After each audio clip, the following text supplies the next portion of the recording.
Hello दोस्तों, आप सभी का स्वागत है मेरे यूट्यूब चैनल सुबह स्टडी पे। आज हम लोग पढ़ेंगे साइंस स्पेशल जो कि एमसीक्यू के रूप में रहेगा। तो चलिए शुरू करते हैं। पहला क्वेश्चन हो जाएगा, प्रकाश की गति से जाने पर चंद्रमा पर लगभग कितने समय में पहुंचा जा सकता है। प्रकाश की गति से अगर हम चंद्रमा पर जाएंगे तो कितने समय में पहुंचेंगे, तो 1.3 सेकेंड में। ऑप्शन हो जाएगा ए। पल्सर होता है तो पल्सर क्या होता है, तो पल्सर जो है एक न्यूट्रॉन तारा है। ऑप्शन हो जाएगा सी। अगला है, एक नदी में चलता हुआ जहाज समुद्र में आता है तब जहाज का स्तर क्या होगा। तो एक नदी में चलता हुआ जहाज जब समुद्र में आएगा तो उसका स्तर जो है ऊपर, थोड़ा ऊपर आ जाएगा, थोड़ा सा ऊपर आ जाएगा। ऑप्शन हो जाएगा बी। आगे बढ़ेंगे, अगला क्वेश्चन हो जाएगा, हवाई जहाज से यात्रा करते समय पेन से स्याही निकलने लगती है, इसका कारण क्या है। हवाई जहाज से यात्रा करते समय पेन से स्याही निकलने लगती है, इसका कारण हो जाएगा वायु दाब की कमी के कारण। ऑप्शन हो जाएगा ए, वायु दाब की कमी के कारण। आगे बढ़ेंगे, अगला हो जाएगा, जब कह रहा है कि बर्फ के दो टुकड़ों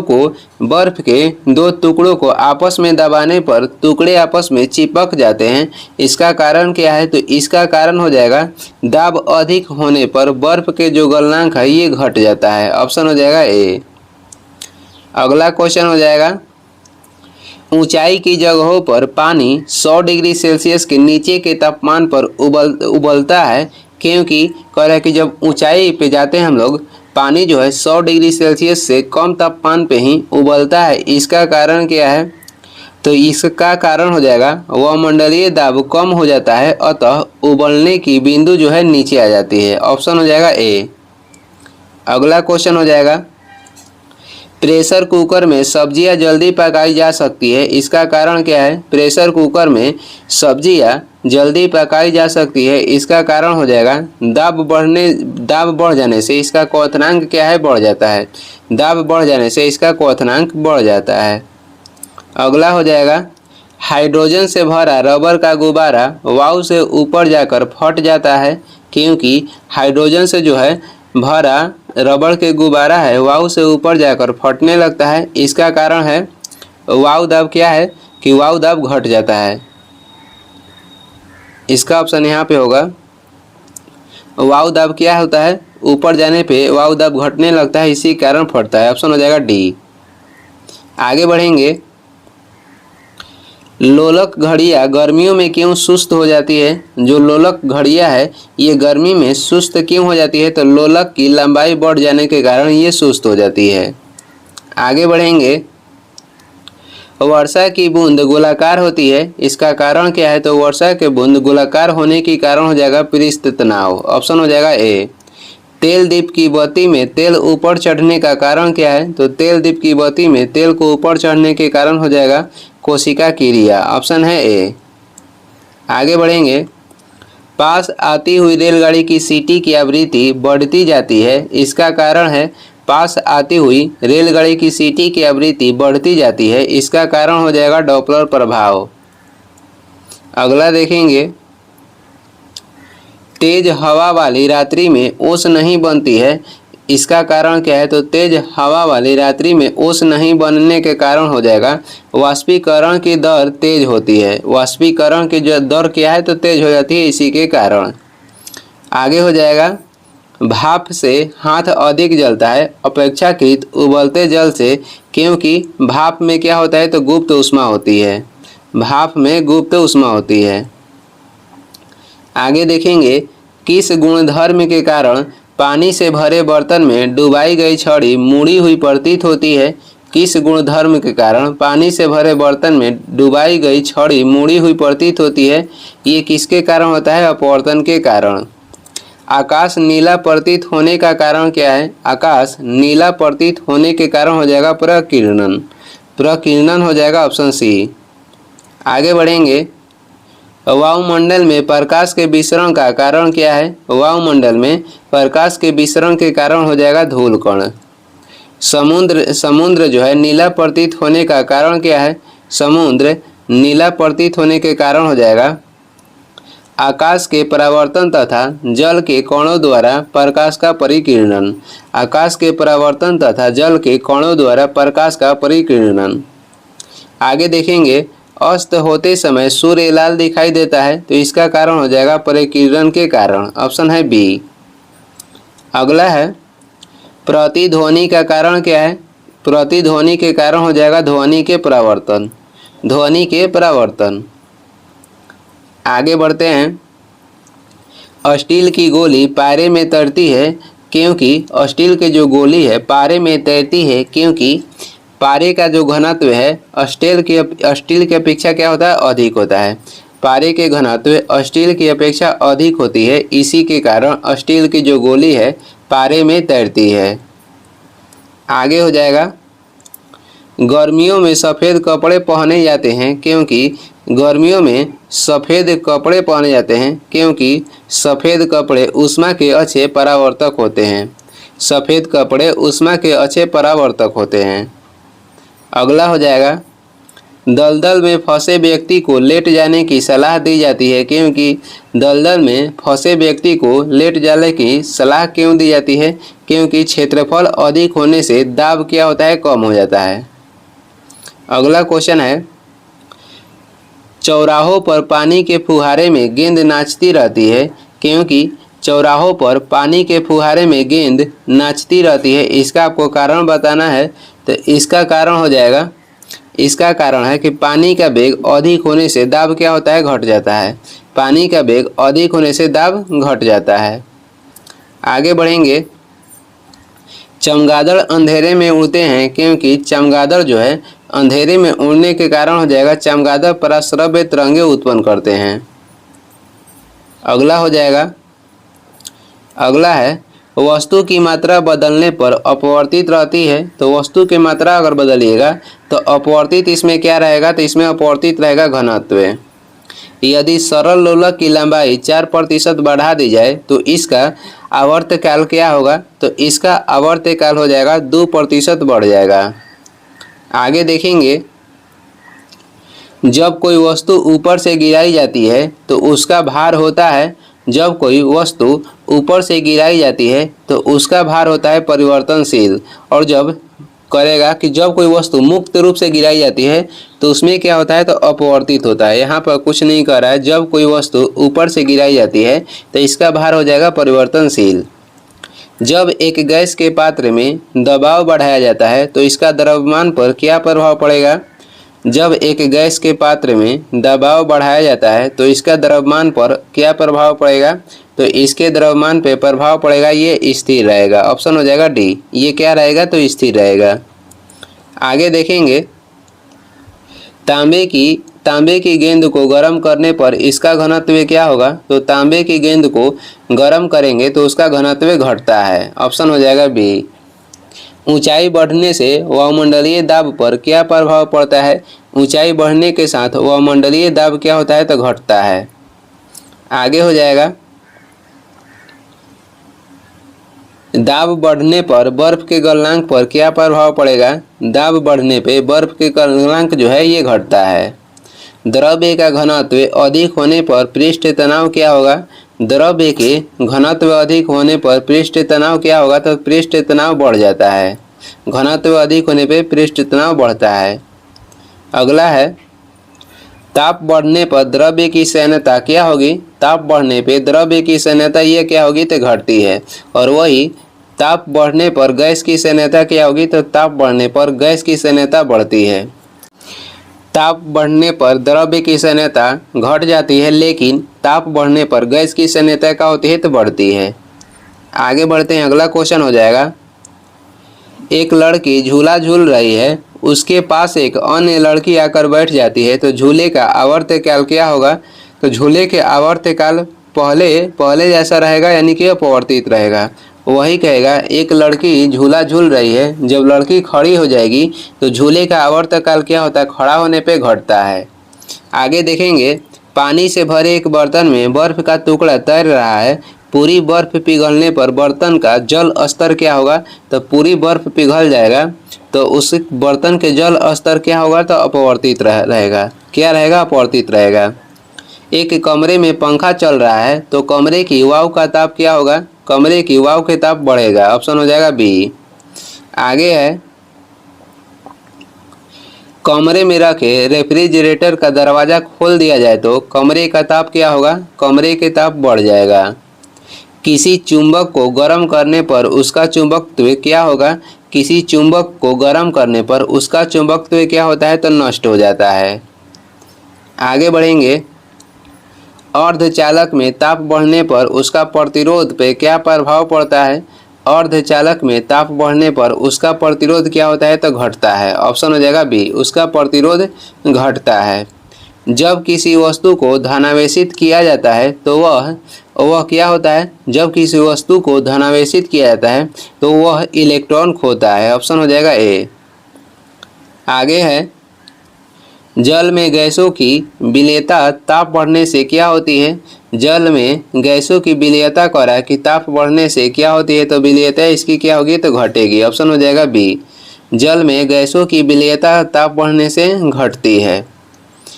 पृथ्वी तल से ऊपर या नीचे जाने पर गुरुत्वीय त्वरण का मान क्या होगा? तो पृथ्वी तल से ऊपर या नीचे जाइएगा तो गुरुत्वीय त्वरण के मान घटता है। आगे देखेंगे, यदि दूध से क्रीम को अलग कर लिया जाए तो दूध का घनत्व पे क्या प्रभाव पड़ेगा? यदि दूध से क्रीम को अलग कर लिया जाए तो दूध के घनत्व क्या होगा? तो घनत्व इसका बढ़ जाता है। ऑप्शन हो जाएगा सी। अगला है, जब बर्फ पिघलती है तो इसका आयतन क्या होगा? इसका आयतन घटता है। जब बर्फ पिघलती है तो इसका आयतन घटता है। आगे बढ़ेंगे, यदि वस्तु की चाल आधी कर दी जाए तो गतिज ऊर्जा हो जाएगी। यदि वस्तु की चाल आधी कीजिएगा तो उसकी गतिज ऊर्जा 1/4 रह जाएगी। ऑप्शन हो जाएगा बी।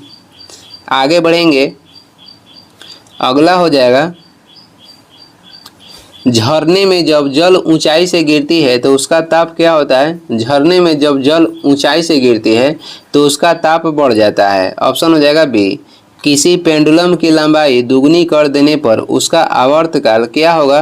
तो उसका आवर्तकाल, किसी पेंडुलम की लंबाई दुगनी कीजिएगा तो उसका आवर्तकाल अंदर उठ 2 गुना बढ़ जाएगा। ऑप्शन हो जाएगा डी। आगे बढ़ते हैं, अगला क्वेश्चन है, पत्थरों से भरी कोई नाव नदी में तैर रही है। यदि सारे पत्थर नदी में गिरा दिया जाए तो पानी का तल क्या होगा? पानी के तल वहीं रहेगा। ऑप्शन हो जाएगा सी। यदि पृथ्वी पर वायुमंडल ना हो तो दिन की अवधि क्या होगी? यदि पृथ्वी पे वायुमंडल नहीं रहेगा तो दिन की अवधि कम होगी। क्या होगी? तो कम हो जाएगी। आगे बढ़ते हैं, स्वतंत्रता पूर्वक गिरती हुई वस्तु की कुल ऊर्जा क्या होती है? स्वतंत्रता पूर्व गिरती हुई वस्तु की कुल ऊर्जा ये क्या रहती है? तो नियत रहती है। जब कांच की छड़ को रेशम से रगड़ा जाता है तो छड़ पे कौन सा आवेश होगा?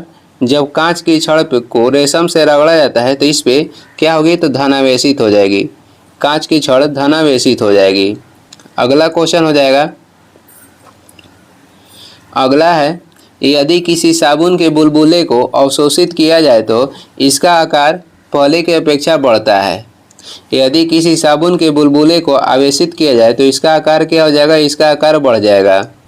ताप बढ़ने पर सिलिकॉन का प्रतिरोध, सिलिकॉन जो क्या है, कह रहा है कि ताप अगर बढ़ाइएगा तो सिलिकॉन के प्रतिरोध पे क्या प्रभाव पड़ेगा?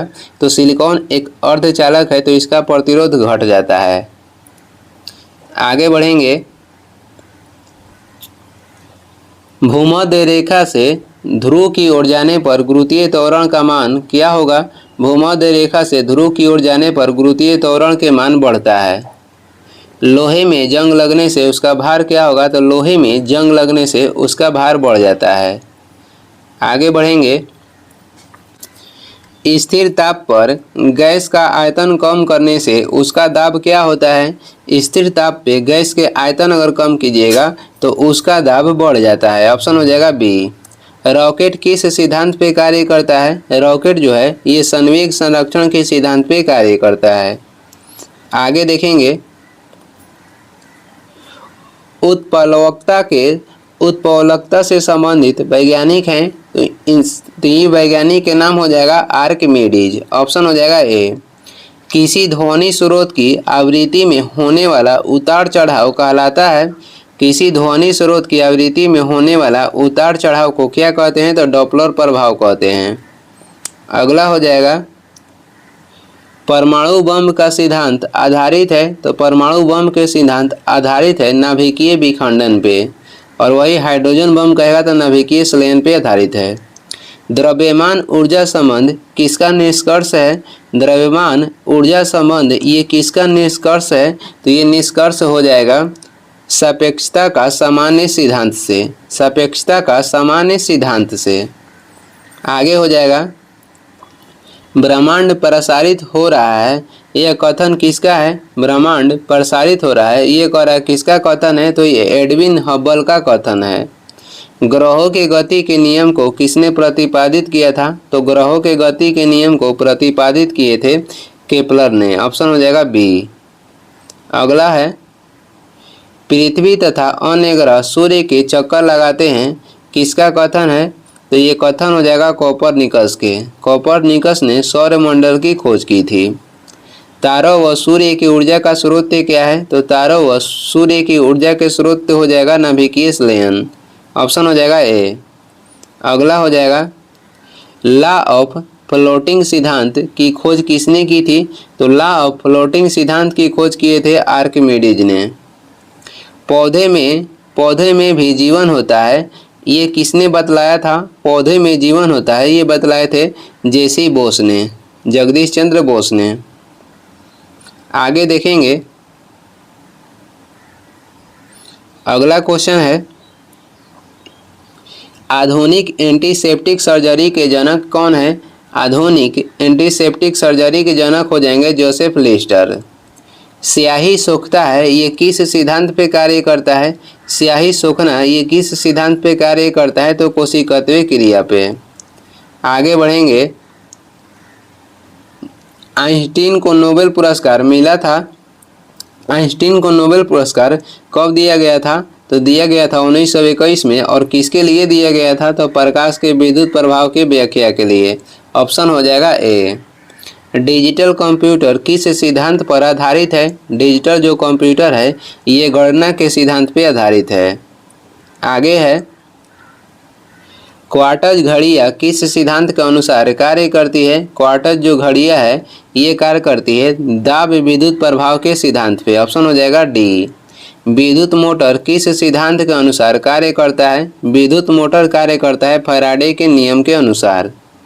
आगे हो जाएगा परमाणु घड़ी निम्न में से किस प्रभाव के अंतर्गत कार्य करती है?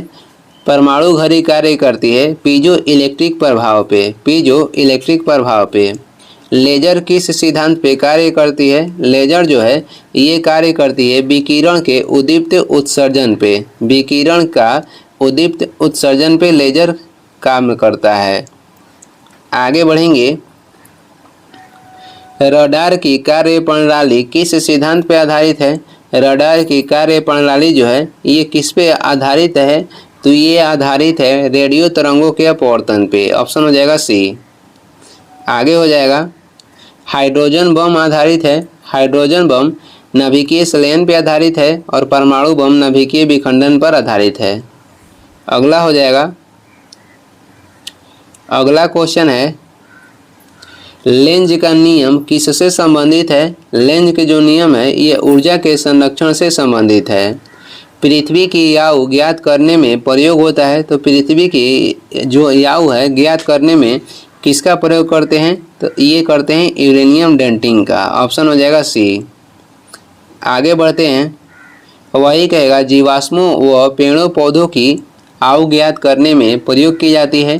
तो जीवाश्म व पेड़ पौधे की आव ज्ञात करने में किसका प्रयोग करते हैं? कार्बन डेटिंग के। ऑप्शन हो जाएगा ए। पृथ्वी की आव ज्ञात करने में यूरेनियम डेटिंग।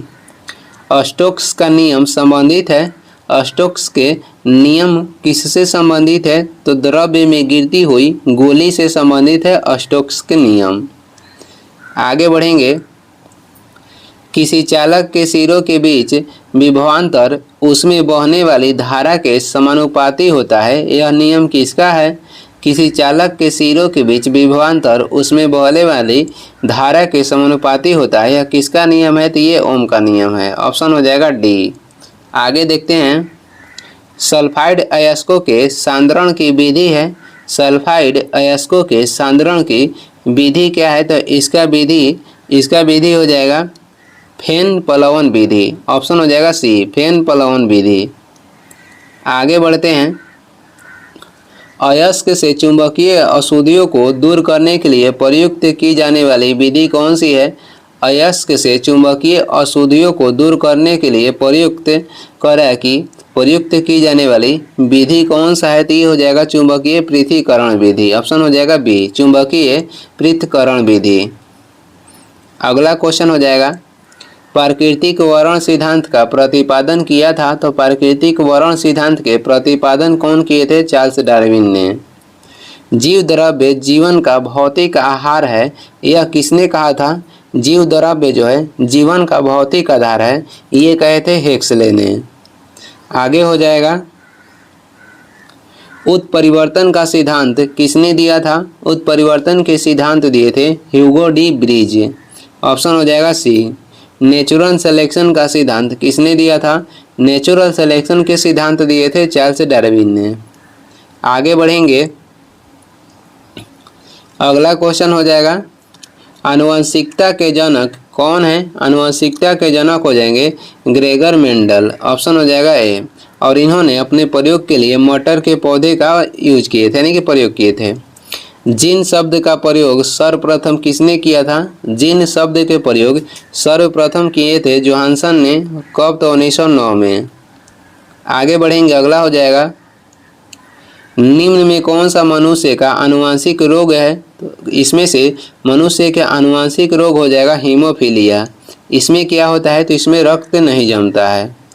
हैजा होता है जीवाणु से, टाइफाइड भी जीवाणु से होता है, और हाइड्रोफोबिया वायरस से होता है, कुत्ता के काटने से। जेनेटिक्स नाम किसने दिया था? जेनेटिक्स नाम दिए थे बेटसन ने। कब? तो 1905 में। आगे बढ़ते हैं, जीन विनियमन कह रहा है कि जीन विनियम का प्रयोग सर्वप्रथम किसने किया? जीन विनियम के प्रयोग सर्वप्रथम कह रहा है कि किसने किया? तो ये किए थे मार्गन तथा कैपस ने। मार्गन तथा कैपस ने। पुरुष जीन संगठन होता है, पुरुष जीन संगठन होता है XY। ऑप्शन हो जाएगा बी। आगे देखेंगे, गैमेट की शुद्धता का नियम का प्रतिपादन किसने किया था? गैमेट की शुद्धता का नियम का प्रतिपादन किसने किया था? तो ये किए थे मेंडल ने। प्राथमिक उपभोक्ता होता है, प्राथमिक उपभोक्ता होता है शाकाहारी। आगे हो जाएगा, द्वितीयक उपभोक्ता होता है, तो द्वितीयक उपभोक्ता होता है मांसाहारी। सहजीविता का उदाहरण है, सहजीविता के उदाहरण हो जाएगा लाइकेन। सहजीविता के उदाहरण लाइकेन हो जाएगा। आगे बढ़ेंगे, इकोलॉजी शब्द का सर्वप्रथम प्रयोग किसने किया था? इकोलॉजी शब्द का सर्वप्रथम प्रयोग किए थे अर्नेस्ट हैक्कल ने। अर्नेस्ट हैक्कल ने। वातावरण एवं जीवों के संबंध के अध्ययन को क्या कहते हैं? तो इसे कहते हैं पारिस्थितिकी विज्ञान। आगे बढ़ेंगे, जीन बने होते हैं, जीन किसके बने होते हैं? तो जीन बने होते हैं DNA के। लाइकेन सहजीवी पाए जाते हैं, लाइकेन सहजीवी पाए जाते हैं। तो लाइकेन सहजीवी जो है ये पाए जाते हैं कवक और शैवाल में। कवक और शैवाल में लाइकेन सहजीवी पाए जाते हैं, यानी जो लाइकेन है कवक और शैवाल का सहजीवी है। सारगासो समुद्र का नाम पड़ा है, सारगासो समुद्र जो है इसका नाम किसके नाम पे पड़ा है? तो शैवालों के कारण, शैवालों के नाम पे, यानी कि शैवालों के कारण। आगे बढ़ेंगे, ऊर्जा का पिरामिड होता है, तो ऊर्जा का जो पिरामिड होता है ये हमेशा सीधा होता है। निम्न में कौन अजैविक कारण है? निम्न में कौन अजैविक कारण है? तो ये हो जाएगा जल, ताप और कार्बोहाइड्रेट। तो इसमें हो जाएगा सभी। मनुष्य में किस प्रकार के गुणसूत्रों से लिंग निर्धारण होता है? तो मनुष्य में XY गुणसूत्र से लिंग का निर्धारण होता है। आगे बढ़ेंगे, सबसे बड़ा गुणसूत्र है, तो सबसे बड़ा गुणसूत्र हो जाएगा ट्रिलियम। ऑप्शन है सी। सबसे छोटा गुणसूत्र है तो सबसे छोटा गुणसूत्र हो जाएगा शैवाल। जिन शब्द का पता जोहानसन ने कब लगाया तो जिन शब्द के पता जोहानसन लगाए थे 1909 में। आगे बढ़ेंगे। डीएनए की क्रियात्मक इकाई है, डीएनए की क्रियात्मक इकाई हो जाएगा जीन। गुणसूत्रों में पाए जाने वाले आनुवंशिक पदार्थों को कहते हैं तो गुणसूत्रों में पाए जाने वाले आनुवंशिक पदार्थों को क्या कहते हैं तो इसे कहते हैं जीनोम। क्या बोलते हैं? जीनोम। आगे हो जाएगा। संपूर्ण जेनेटिक कोड का पता किसने लगाया? हरगोविंद खुराना ने। हरगोविंद खुराना को जेनेटिक कोड का पता लगाने के लिए नोबेल पुरस्कार कब मिला था? तो इनको नोबेल पुरस्कार मिला था 1968 में। आगे हो जाएगा। आनुवांशिक रोग रंग वर्धनता में रोगी किस रंग का पहचान नहीं कर पाता है? रोगी जो है लाल और हरा रंग में पहचान नहीं कर पाता है। वर्धनता में रोगी जो है लाल और हरा रंग की पहचान नहीं कर पाता है। आगे बढ़ेंगे। अगला हो जाएगा। लाइकेन सूचक होते हैं तो लाइकेन जो है ये सूचक होते हैं वायु प्रदूषण का। लाइकेन वायु प्रदूषण के सूचक होते हैं। जीवों के प्राकृतिक चयन का सिद्धांत को प्रतिपादित किया था। जीवों के प्राकृतिक चयन के सिद्धांत के प्रतिपादित किए थे चार्ल्स डार्विन ने। जैव विकास को पहली बार किसने समझाया था? लामार्क ने। और उत्परिवर्तन के सिद्धांत किसने दिया था? डी ब्रिज ने। और वही कहा आनुवंशिकी के पिता किसे बोलते हैं? तो मेंडल को। आगे देखेंगे।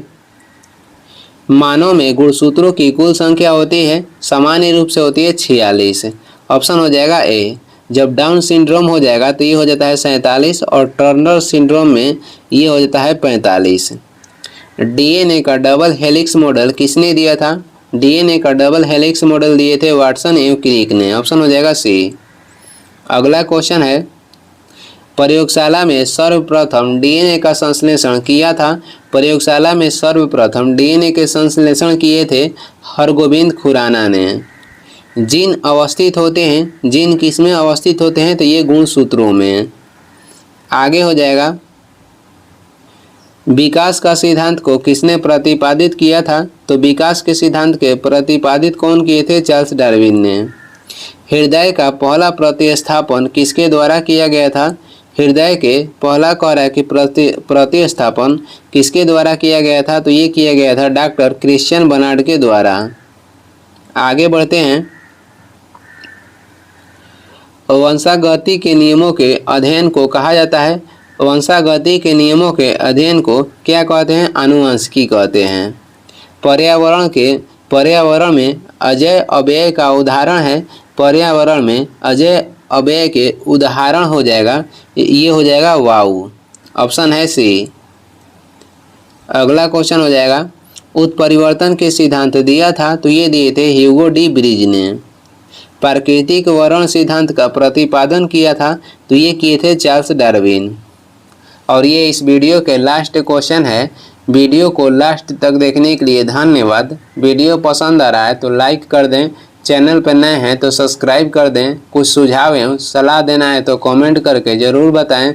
और इसका पीडीएफ चाहिए तो डिस्क्रिप्शन में टेलीग्राम के लिंक है, वहां से डाउनलोड कर लीजिए या टेलीग्राम पर सर्च भी कर सकते हैं शुभ स्टडी। Thank you.